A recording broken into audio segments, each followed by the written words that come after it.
നമസ്കാരം. നമ്മൾ യോഗങ്ങളെപ്പറ്റിയാണ് പഠിക്കാൻ ശ്രമിച്ചുകൊണ്ടിരുന്നത് കഴിഞ്ഞ എപ്പിസോഡ് മുതൽ. അത് യോഗങ്ങളെന്ന് പറഞ്ഞാൽ ദുര്യോഗങ്ങളും നല്ല യോഗങ്ങളും ഉണ്ട്. നമുക്ക് തുടങ്ങുക രാജയോഗത്തെപ്പറ്റി തന്നെ തുടങ്ങാം.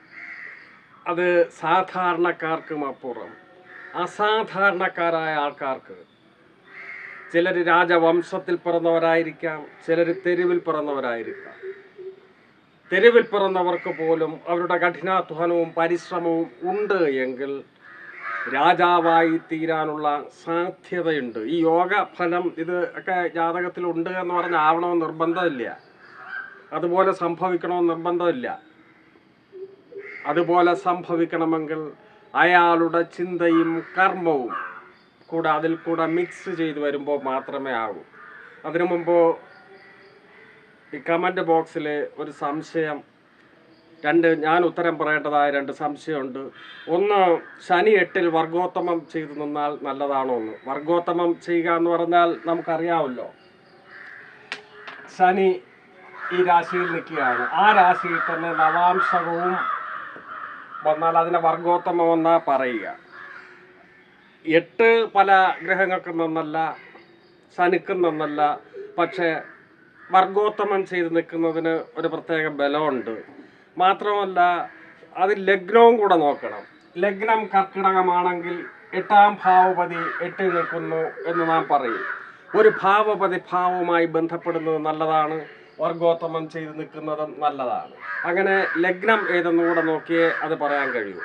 ഇനി ശരഭായോഗം ത്തെപ്പറ്റി ഒന്ന് പറയാമോ എന്ന് പറഞ്ഞിട്ടുണ്ട്. ഞാൻ മുമ്പ് പറഞ്ഞതാണെന്ന് തോന്നുന്നു. എന്നാലും നമ്മൾ ഈ യോഗം പഠിച്ചു വരുന്ന കൂട്ടത്തിൽ അത് പറയേണ്ടതാണ്. എന്നാലും ചോദിച്ച സ്ഥിതിക്ക് പറയാം. അത് ഒരു നല്ലൊരു യോഗമാണ് ശരഭായോഗം. സമ്പത്ത്, കീർത്തി, പ്രശസ്തി, ദീർഘായുസ്, അനുരൂപയായ അല്ലെങ്കിൽ അനുരൂപനായ ജീവിത പങ്കാളി, ഇങ്ങനെയൊക്കെ വരാൻ സാധ്യതയുള്ള, അത് ചന്ദ്രനെയും ശുക്രനെയും കൊണ്ടാണ് പറയുക. ചന്ദ്രൻ നിൽക്കുന്ന രാശിയിൽ നിന്ന്, ചന്ദ്രൻ എവിടെയോ നിൽക്കട്ടെ, ഇപ്പം മേടത്തിൽ നിൽക്കുകയാണെന്ന് വിചാരിക്കുക. ഇത് ലഗ്നം കൊണ്ടല്ല ചിന്തിക്കുക, ചന്ദ്രനെയും ശുക്രനെയും കൊണ്ടാണ്. ചന്ദ്രൻ നിൽക്കുന്ന രാശിയിലോ അതിൻ്റെ കേന്ദ്രത്തിലോ ശുക്രൻ വരിക. കേന്ദ്രം എന്ന് പറഞ്ഞാൽ 1, 4, 7, 10. ശുക്രൻ ഇവിടെയോ 4-ിലോ 7-ലോ 10-ലോ വരിക, ഈ ശരഭായോഗം സംഭവിക്കുകയായി. പക്ഷേ ഈ 4-ലോ 7-ലോ വരുമ്പോഴത്തേക്ക് ശുക്രന്റെ കേന്ദ്രങ്ങളിലും ആവും ചന്ദ്രൻ. പരസ്പരം കേന്ദ്രത്തിൽ നിൽക്കുക എന്ന് പറയും, അതൊരു ബന്ധമാണ്. പക്ഷേ എവിടെയെങ്കിലും നിന്നാൽ പോരാ, ഏതെങ്കിലും രാശിയിൽ നിന്നാൽ പോരാ. ശുക്രൻ നിൽക്കുന്നത് ശത്രു രാശിയിൽ ആയിരിക്കരുത് എന്ന നിർബന്ധമുണ്ട്. ശുക്രന്റെ ശത്രുഗ്രഹങ്ങളാണ് രവിയും ചന്ദ്രനും. രവിയും ചന്ദ്രനും. അപ്പോൾ ആ രാശിയിൽ നിന്നിട്ട് കാര്യമില്ല കേന്ദ്രമായിട്ട്. പിന്നെ ശുക്രന്റെ ശത്രു അല്ലെങ്കിലും വ്യാഴത്തിൻ്റെ ശത്രുവാണ് ശുക്രൻ. 2 ശുഭഗ്രഹങ്ങളാണ്.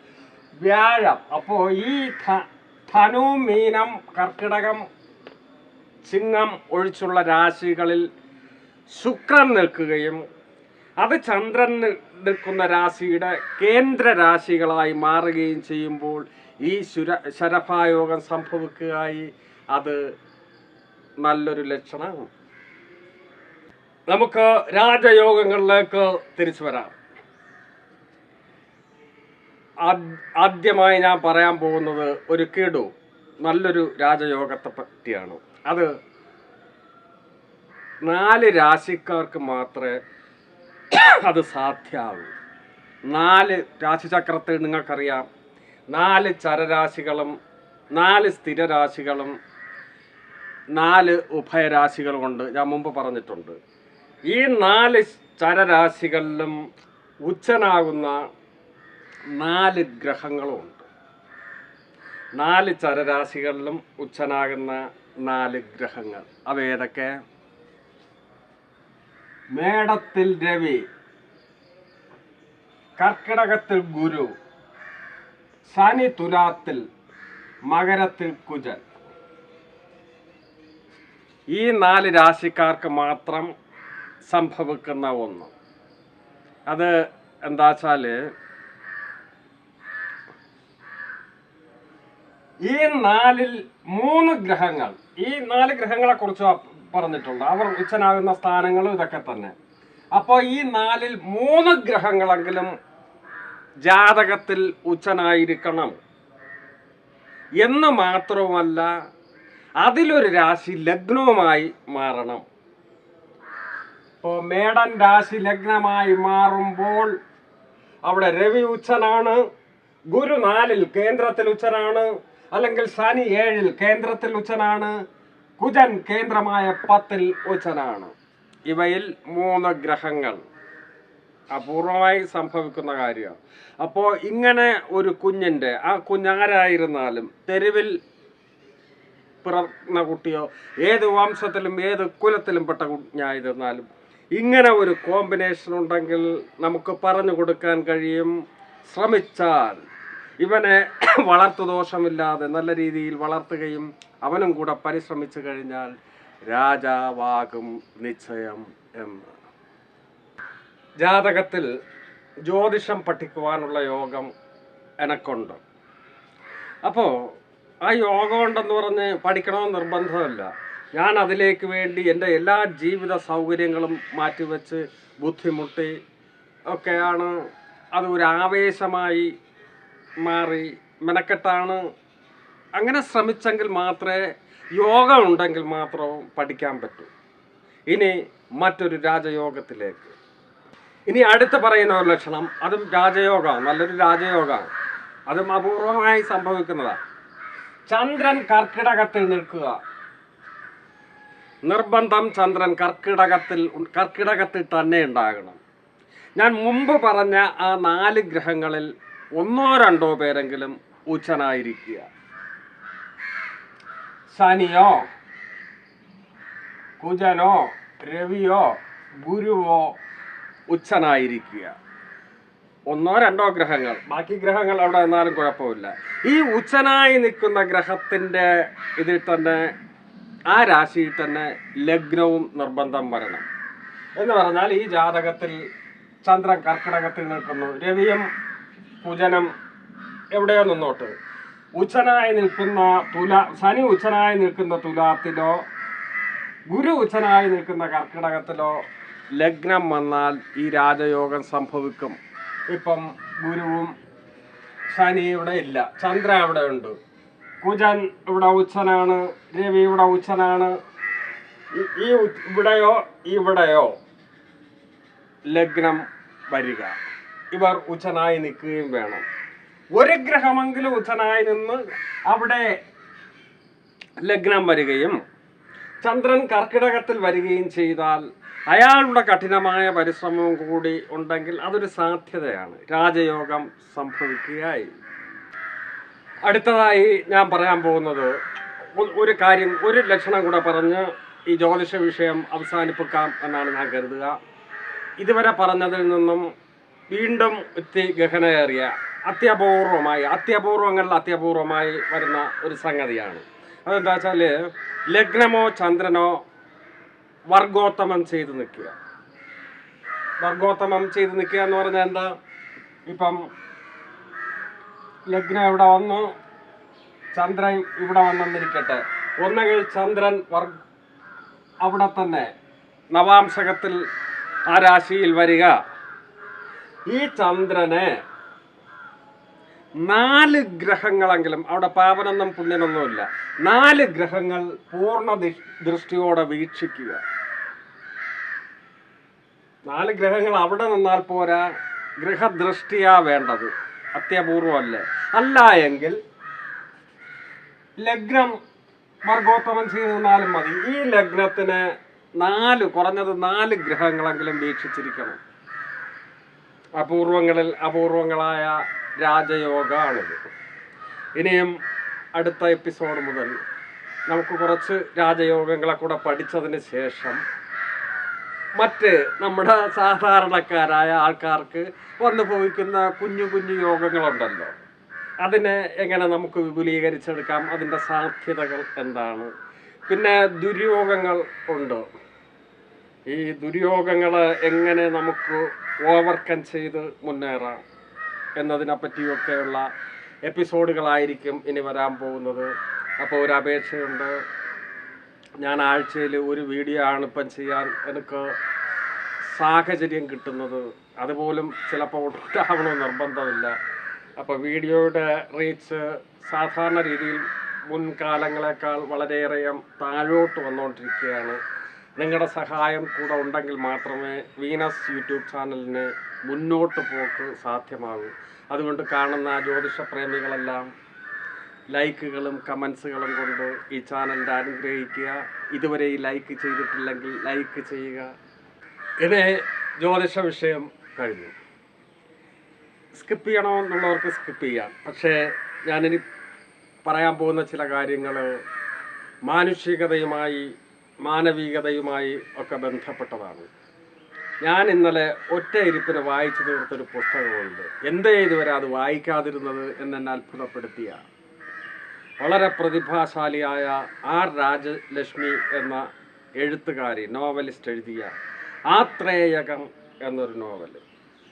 ആ നോവലിലെ ഒരു സംഭവം ഞാൻ പരാമർശിക്കാം. അതിനു മുമ്പ് നമ്മുടെ സമൂഹത്തിലെ നമ്മുടെ ഇടങ്ങളിൽ ആണായി ജനിക്കുന്നവൻ ആണും പെണ്ണായി ജനിക്കുന്നവൻ പെണ്ണും, അങ്ങനെ ആ വ്യക്തിത്വത്തോടെ കൂടി ജീവിക്കുന്നവരുണ്ട്. മറിച്ച് മാതാപിതാക്കൾക്ക് നിരവധി വേദനകൾ സമ്മാനിച്ചുകൊണ്ട് ആണിൻ്റെയും പുരുഷൻ്റെയും ധർമ്മം ആണുമല്ല പെണ്ണുമല്ല, ആ രീതിയിൽ ശാരീരികമായും മാനസികമായും അവർ ക്ലേശങ്ങൾ അനുഭവിക്കുന്ന, അവമതിക്കപ്പെടുന്ന, സമൂഹത്തിൻ്റെ മുഖ്യധാരയിൽ നിന്ന് പാർശ്വവൽക്കരിക്കപ്പെട്ട് മാറ്റി നിർത്തിയിരിക്കുന്ന ഒരു വിഭാഗം അതൊന്ന്. മറ്റൊന്ന്, ഭിന്നശേഷിക്കാരായി നാം അവഗണിച്ച് മാറ്റി നിർത്തിയിരിക്കുന്ന മറ്റൊരു സമൂഹം. എന്തുമാത്രം കൊടിയ വേദനകളാണ് അവരുടെ മാതാപിതാക്കളും ആ കുഞ്ഞുങ്ങളും അനുഭവിക്കുക. പക്ഷേ പല മാതാപിതാക്കളും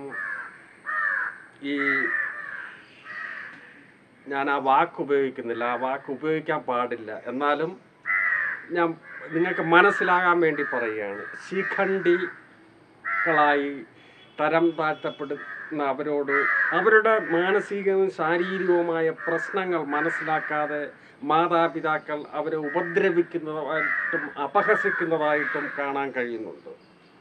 നോക്കൂ, ആത്രേയകം എന്ന നോവൽ. ആത്രേയകം എന്ന് പറഞ്ഞ മഹാഭാരതത്തിൽ നിന്ന്, ആ പശ്ചാത്തലത്തിൽ നിന്ന് കടം കൊണ്ട, എന്നിട്ട് എഴുത്തുകാരിയുടെ ഭാവന അതിൽ മിക്സ് ചെയ്ത ഒരു സംഭവമാണ്. ശിഖണ്ഡി എന്ന പേരായൊരു പുത്രൻ ദ്രുപദ രാജാവിനുണ്ടായിരുന്നു.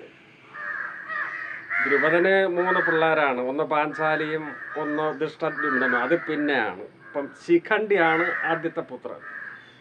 അമ്മ പോലും ഇവൻ ഇങ്ങനെ ജനിച്ചതിൽ ദുഃഖവും അപഹാസ്യതയും കൊണ്ട് അവനെ ആക്ഷേപിച്ചിട്ടുണ്ട്. രാജ്യം ഭരിക്കാൻ പോകുന്നവൻ ശിഖണ്ഡിയായി പോയതിൽ ഒട്ടുദേഷ്യം ദ്രുപദനുണ്ട്. ദ്രുപദൻ ഇവനെ ഒളിച്ച്, കൊട്ടാരത്തിന് പുറത്തേക്കൊന്നും ഇറക്കാതെ ഒളിച്ച് വളർത്തുക. ഒരു ദിവസം മറ്റൊരു രാജ്യത്തിലെ രാജകുമാരിയുമായി ഇവന് കല്യാണം നിശ്ചയിച്ചിരിക്കുകയും കല്യാണത്തിൻ്റെ ആദ്യ രാത്രി തന്നെ രാജകുമാരിക്ക് മനസ്സിലായി ഇവൻ പരിപൂർണമായും പുരുഷനല്ല എന്ന്. ആ മണിയറയിൽ വെച്ച് അവൾ ഓടിപ്പോകുന്നു. ശിഖണ്ഡി തിരിച്ച് രാജകൊട്ടാരത്തിലെത്തുന്നു. ദ്രുപദന് ദേഷ്യവും അപമാനവും ശിഖണ്ഡിയുടെ അച്ഛന് സഹിക്കാൻ വയ്യാതെ കഥാകാരി എഴുതുന്ന വിറഞ്ഞിരുന്നേ ഇത് നമുക്ക് കേൾക്കാൻ പറ്റും, വായിക്കാൻ പറ്റും. ഞാൻ ഇടയ്ക്ക് എൻ്റെ വായനയിൽ അങ്ങനെ പലപ്പോഴും പുസ്തകം നിർത്തിവെച്ച് ചിന്തിച്ചിട്ടുണ്ട്.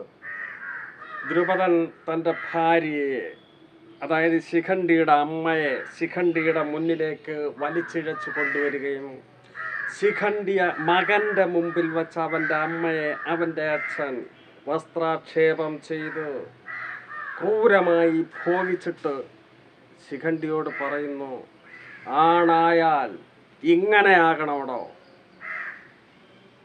പെണ്ണിൻ്റെ പുറത്ത് കുതിര കയറി ന്നതാണ് ആണത്വം എന്ന് ദ്രുപദം പറയുകയാണ്. മാത്രമല്ല, ഈ ബലാത്സംഗവും സെക്സുമായിട്ട് യാതൊരു ബന്ധവുമില്ല, ഒരു ബന്ധവുമില്ല. ബലാത്സംഗം എന്ന് പറഞ്ഞാൽ അതൊരു കൊലപാതകം, ക്രൈം, ഇതുപോലെ മറ്റൊരു പോർഷനാണ്. അത് ലൈംഗികതയുമായിട്ട് ഒരു ബന്ധവുമില്ല. അതങ്ങ് പോട്ടെ, ഞാൻ പറഞ്ഞു വരുന്നത് ഈ ദ്രുപദൻ്റെ മനസ്സുമായിട്ട് ഇങ്ങനെ ആണ് അവിടെ എന്ന് പറഞ്ഞാൽ അവനാണാകാൻ കഴിയൂ? ഒരമ്മയുടെ മുന്നിൽ വെച്ച്, സ്വന്തം അച്ഛൻ ഒരു മകൻ്റെ മുന്നിൽ വെച്ച് അമ്മയെ ചെയ്യരുതാൻ പാടില്ലാത്ത ഒരു സംഗതി മകനെ ആണാക്കാൻ വേണ്ടി ഇയാൾ കാണിച്ചു കൊടുത്തതാണ്. നോക്കൂ, ഇതുപോലെ നിങ്ങൾക്ക് ഭിന്നശേഷിക്കാരോ അല്ലെങ്കിൽ ആണും പെണ്ണും പൂർണ്ണതയില്ലാത്ത ജനനങ്ങളുണ്ടെങ്കിൽ അവരും പാവപ്പെട്ട ഉയിരുകളാണ് എന്ന് വിചാരിച്ച് അവർക്ക് സമൂഹമൊന്നും ചിലപ്പം സംരക്ഷണം കൊടുക്കുകയില്ല.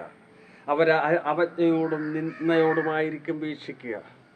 ഒരിക്കലും മാതാപിതാക്കൾ, നിങ്ങൾ ദയവ് ചെയ്ത് അവരോടുള്ള സ്നേഹം കൈവിടരുത്.